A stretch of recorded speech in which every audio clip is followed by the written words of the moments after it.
문재인 정부의 부동산 실정을 매섭게 비판해온 김헌동 전 경실련 부동산 건설개혁본부장이 서울주택도시공사 SH 사장이 됐죠. 김헌동 사장은 시장 안정을 위한 핵심 대책으로 강남에 5억 원대 아파트를 약속했습니다. 땅은 공공이 갖고 건물만 분양하면 가능하다는 건데요. 반값도 안 되는 아파트가 얼마나 나올 수 있을까요? 김 사장이 몸담았던 경실련의 김성달 정책국장 모시고 자세히 들어보겠습니다. 국장님 어서 오십시오. 네, 반갑습니다. 안녕하세요. 네, 김헌동 사장님을 그 경실련 본부장에서 SH공사 사장으로 배출하셨네요. 축하드립니다. 예, 감사합니다. 네, 그 취임해서 그때 청문회도 그렇고 지금 강남의 5억 원대 아파트가 굉장히 본인의 어떤 역점적인 지금 대책으로 말씀을 하셨는데 경실련에서 그동안 이제 그런 생각들을 아마 많이 하셨던 것 같아요. 어떻게 그게 강남의 5억 원대 잘 와닿지 않는데 어떻게 한다는 겁니까? 네, 이제 반가 아파트라고도 많이들 네. 얘기하시는데 사실 토지 임대 건물 분양 아파트입니다. 네. 이제 경실련이 참여정부 판교 신도시 개발할 때부터 계속해서 그러한 공공주택을 좀 공급해달라 요구를 네. 해왔었는데 사실 제대로 아직까지 시행되지 않고 있었고요. 예. 왜 3억, 5억에 가능하냐? 예. 지금 강남 아파트 뭐 30억 얘기하시고 서울 네. 평균 아파트가 지금 12억 가까이 되니까요. 네. 근데 사실 이런 자산 가치 상승의 대부분은 토지에서 발생하기 때문에 땅에서, 네. 예, 토지는 임대하고 건물만 분양하면 건물값이라는 건 사실 전국 어디에 지어도 대동소이하다. 그리고 경실련이 계속해서 원가 공개 소송을 통해서 원가를 분석 많이 해나왔는데 저희가 보기엔 600만 원 정도면 공공주택 건축비 평당 가능하다. 그러면 건축비가 예. 평당 600만 원. 그러면 30평에 2억 원도 가능하고 거기에 조금 더 좋은 양질의 아파트로 가면 3억도 충분히 가능하다고 봅니다. 그리고 이게 가능한 게 경실련이 주장할 뿐 아니라 이미 시행된 아파트가 있습니다. 있어요? 예, 예. 많이들 그래도 아시는 게 네. 강남 서초 보금자리 주택입니다. 보금자리 예, 주택. 네. 강남 서초 보금자리 주택 때 토지 임대 건물 분양 아파트가 두 블럭에서 736가구가 공급이 됐습니다. 예. 그때 그 공급가가 입주가 2013년에 이루어졌는데요. 2013년이요? 네, 그때 공급가가 25평 기준으로 건물값 1억 4,400만 원. 1억 4,400만 원을 부담하셨고 예. 토지 임대료가 거기가 강제 수용한 공공 택지를 개발했기 때문에 저렴합니다. 그래서 그 당시 월 32만 원. 월 32만 예, 원. 그게 2년에 5%씩 토지 임대료를 인상해 왔지만 지금도 사실 한 8년 정도 지났거든요. 입주에 지금도 40만 원 정도를 내고 계시는 상황입니다. 네. 그러니까 이런 아파트가 정부가 민간 택지에서는 사실 어렵지만 그렇죠. 정부가 가지고 있는 땅이나 정부가 강제 수용한 땅에서는 얼마든지 공급이 가능하다라고 저희는 계속 주장해 왔습니다. 그러니까 땅을 공공이 갖고 있는 거, 뭐 서울시다 그러면 서울시가 소유하고 있는 그렇죠. 땅에 네. 건물만 좀 싸게 지어서 분양을 하고 거기 사는 분들 그럼 땅에 대한 임대료는 이제 매월 내야 되는 거죠? 그렇죠. 매월 그 조성 원가, 그 토지의 원가의 기준에서 예. 3년 만기 정기예금 금리의 수준으로 그 평균 수준으로 내는데 실질적으로 한 2% 지금 2% 정도도 안 된다고 하시더라고요. 그러니까 네. 많이 내도 3%, 2% 네. 이 정도를 생각하시면 되지 않을까 저희들은 이렇게 봅니다. 그럼 건물만 소유를 하고 땅은 네. 임대료를 냈고 기간은 어떻게 지금 어느 이제, 정도 살아야 된다 구상을 예, 어떻게 하세요? 현행 법에는 토지 임대 건물 분양 주택의 임대 기간이 40년입니다. 토지를 40년. 근데 이게 40년 하고 한 번 갱신하실 수가 있으세요. 그러니까 최장 80년. 대부분의 성인들이 집을 마련한다고 할 때 그냥 평생 이 집에서 이제 불안하지 않고 살 수 있는 주택이다 이렇게 생각하시면 됩니다. 그래서 거품 없는 가격에 내가 원하면 평생 거주할 수 있는 주택을 다 이렇게 보시면 되는 겁니다. 근데 2013년에 말씀을 하셨잖아요. 네. 강남 서초 보금자리 주택 736가구. 네. 그 좋은 주택이 그 정도로 딱 끝나버린 이유는 뭡니까? 그게 이제 저희도 너무 아쉽습니다. 그때 그 736가구를 공급하기 위해서 정부가 이명박 정부가 당시에 토지 임대 건물 분양에 관한 특별법까지 만들어서 네. 앞으로 계속해서 그런 주택 공급하겠다라고 했음에도 불구하고 결국은 이걸 폐지했는데 그때 폐지했을 때 그 반발은 그 해당 공기업으로 봤을 때는 이것이 사업비 부담이 있다. 또 하나는 LH죠. 네. LH가 공급을 했으니까 사업비 부담이 있는 반면에 입주자에게는 이게 너무 큰 수혜를 주는 거 아니냐 이런 이제 예를 들면 그 당시가 사실 2015년 12월에 없어졌는데 예. 그 당시는 이 토지임대 건물분양 주택이 그렇게 비싸게 거래되지 않았습니다. 아까 얘기했지만 집값이 그 당시는 오르지 않을 때였거든요. 그렇습니다. 네. 근데 문재인 정부 이후로 집값이 가파르게 오르면서 토지임대 건물분양 주택도 지금 시세가 상당 부분 올라서 거래가 되고 있는 것에 대해서 수분양자의 로또 문제가 좀 있는 거 아니냐 이런 문제가 이제 여기저기서 이제 제한이 되면서 법이 좀 폐지를 됐는데 사실 저희는 그 부분은 매우 안타깝다고 봅니다. 그 당시에는 사는 사람에게 분양을 해준 거잖아요. 그쵸. 전매를 해줬는데. 전매 제한이 5년 있었습니다. 5년 그래서 후에 다. 예, 입주하고 5년 동안 전매 제한 있다가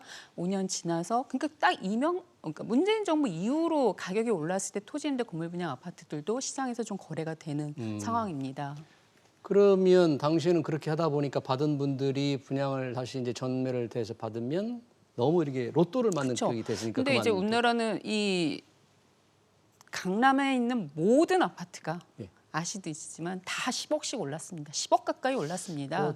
주요 전국이 뭐 다 올랐죠. 그렇죠. 강남은 그러니까 아니고. 이 네. 토지 임대 건물 분양이 로또가 된 이유는 그냥 정부의 부동산 정책이 일관성 없이 가다 보니까 집값이 다 떠오르면서 이제 오르면서 그 효과가 간 거다고 보여지고요. 네. 만약 토지 임대 건물 분양이 그때 사라지지 않고 지속적으로 이런 양질의 공간으로 적재적소에 소량이라도 꾸준히 공급이 됐더라면 이렇게 가파르게 집값이 또 올랐을까라는 데에서는 저는 다시 생각해볼 필요가 있지 않나 보십니다. 토지 임대부 건물 분양 지금 말씀을 하셨으니까 두 가지만 제가 한번 네. 여쭤보고 싶은데 그게 이제 지속적으로 나왔으면 좋겠다는 그 전제에 지을 만한 땅이 공공이 갖고 있는 땅이 있겠느냐는 의문이 들고요. 네. 지금 어떻습니까? 뭐 지을 만한 땅. 네, 뭐 이제 인사청문회 때 네. 말씀하신 게 또 경실련이 계속해서 제안했던 게 뭐 서울시 소유한 부지 다들 아시는 서울의료원 부지, 예. 세택 부지 또는 뭐 용산 정비창 부지 이런 국공유지를 좀 활용을 해라 예. 그런 얘기를 왜냐하면 그린벨트 훼손한 강제 수용 방식의 개발 안 하더라도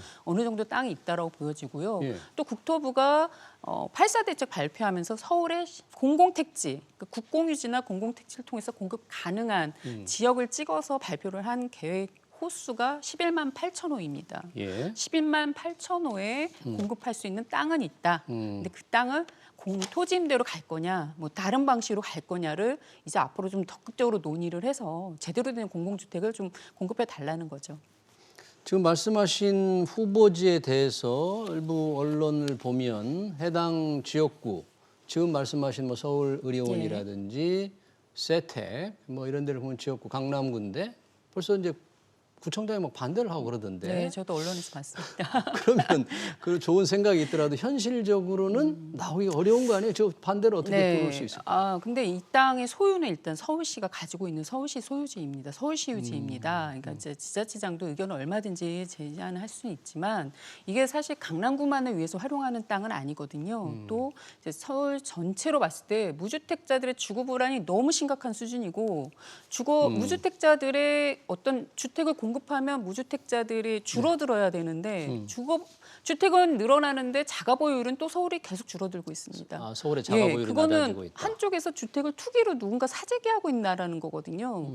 그런 현실을 바꾸기 위해서라도 공공이 할 일은 저렴한 공공주택을 적재적소에 공급을 해야 되고 강남구는 지금 그 땅이 그 옆에 현대차 부지가 초고층 개발을 하고 예. 그 지하 일대에는 복합 환승센터를 대규모로 개발해서 국제교류 어떤 공간으로 네. 아주 상징적인 공간으로 만들자고 하시는데 예. 저희는 그런 곳에 오히려 공공주택이 들어가야 된다. 오히려 상징적으로. 그리고 근데 그 최첨단의 이런 혁신센터를 만드는데 그렇게 좀 들어가야 된다. 왜냐하면 과거에 그런 작고 판박이 형식의 아파트를 생각하시면 안 됩니다. 그런 임대주택은 선호도가 또 낮죠. 그렇죠. 말씀하신 이제는 대로. 그런 것이 아니라 다양한 공공주택이 들어가고 또 그 안에 공공상가 또 그 안에 지역 청년들을 위한 혁신 공간, 창업 혁신 공간 이러한 좀 지역 사회에 기여할 수 있는 누구나 봐더라도 저거 건물이 멋지다라는 생각이 들 정도의 네. 그런 잘된 설계를 이번에 좀 해주시면 더 좋겠다라고 네. 보여집니다. 그런 희망이 있는데 이제 지자체장들이 저렇게 반대를 또 하니까 현실적으로는 참 이 이론은 맞는 것 같은데 얼마나 나올지는 좀 네, 의문이에요. 서울시가 지방 정부 단체장들하고 잘 좀 소통하셔서 예. 좀 서울 시민을 위한 주택 정책을 조금 시행해 주시길 바라는 거죠. 또 하나 질문은 그런 토지 임대부 건물 오랜 기간 40년 임대를 한다고 그러는데 서민들이나 일반인들이 자기 집을 갖고 싶어하는 어떤 네. 개인적 욕구와 집도 자산이니까 갖고 싶은 자산이 뛰는 걸 바라는 그런 원초적인 욕구가 네, 있을 텐데 맞습니다. 이거는 그거하고 맞지 않잖아요. 네, 그런데 네. 현실적으로 그게 그러면 수요가 그렇게 생각만큼 많을까요? 일단은 지금 전체적으로 공공주택 시장은 민간 시장에 비해서 매우 작습니다. 대부분은 민간 시장에서 주택을 소유하시고 또 자산 증식의 기회를 예. 누리실 수 있는 거죠. 예. 그래서 다만 이 토지임대 건물 분양이 공급되는 이유는 누군가는 거품 없는 가격으로 떨어지는 걸 두려워하는 이유는 대출을 잔뜩 끌어와서 연끌까지 해서 집을 지금 샀는데 그렇습니다. 떨어지면 너무 이제 네. 예상하고 싶지도 예. 않은 상황이죠. 그렇죠. 거품 없는 가격으로 평생 내 집을 산다라는 부분이거든요. 그러면 주택 가격이 상승하거나 하락하거나의 변동 없이 나는 그냥 이곳에서 내 평생을 주거불안을 해소하겠다라는 임대로 분들을 살겠다. 위한 주택이다라고 이해해 주시면 좋을 것 같습니다. 네, 그런 분들 충분히 있을 것이다.